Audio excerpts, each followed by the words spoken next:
With protests popping up all across the U.S., many states are even extending their stay-at-home orders or modifying them. So the question is, what's really going on? It's freedom of speech, I'm not touching you. I can yell all I want. You have a microphone. I have a voice. I can yell. Stop. Freedom of speech.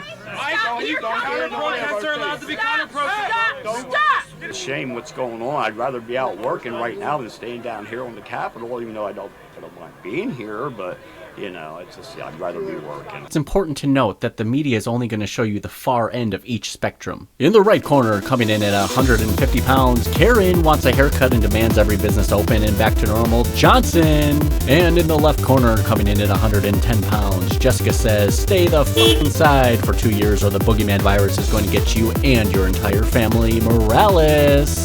Now you can see we have a lot of middle ground for common sense and reasonable precautions based on facts and not fear. Are you threatening him? Who brings guns Are to a you protest? threatening him? You didn't say it. You said I could come back. I don't want people to die. It is a life versus work. It's money versus lives. Tell me how it isn't. I want to hear your point of view. You quietly tell me. How is it not money versus lives? Because money and jobs is how we all provide for our families. I'm a self-employed business owner. My wife and I started a business about 10 years ago. My business is being decimated as we speak. Now the question is, are some states going too far when it comes to battling the coronavirus?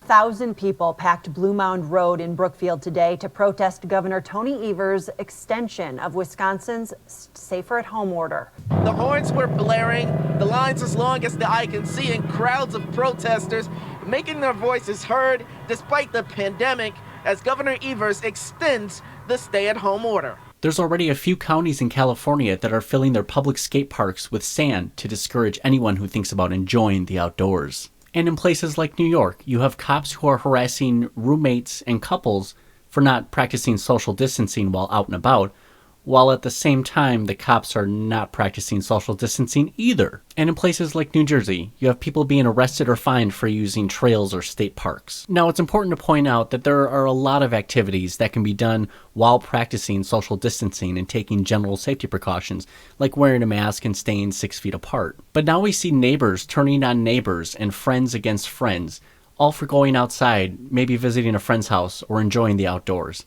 It's okay for people to go outside. In fact, it's probably healthy to go outside and walk around. But trying to minimize the number of people that gather together in one group because that social spreading is what enables this kind of thing to really get out of hand. Now that brings me to the state of Michigan, where they have now roped off certain sections in stores to discourage you from buying certain things like furniture, plants, seeds, and even American flags, or so it was reported.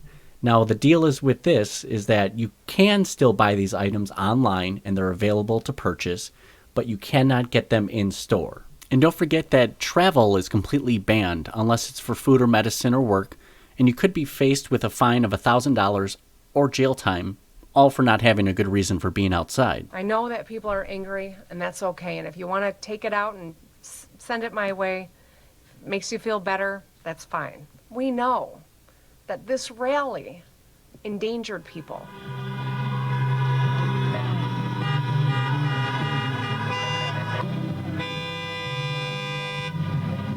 When people gather that way without masks, they were in close proximity, they were touching one another, that's how COVID-19 spreads. And so the sad irony here is that the protest was that they don't like being in this stay-home order, and they may have just created a need to lengthen it, which is something that we're trying to avoid at all costs.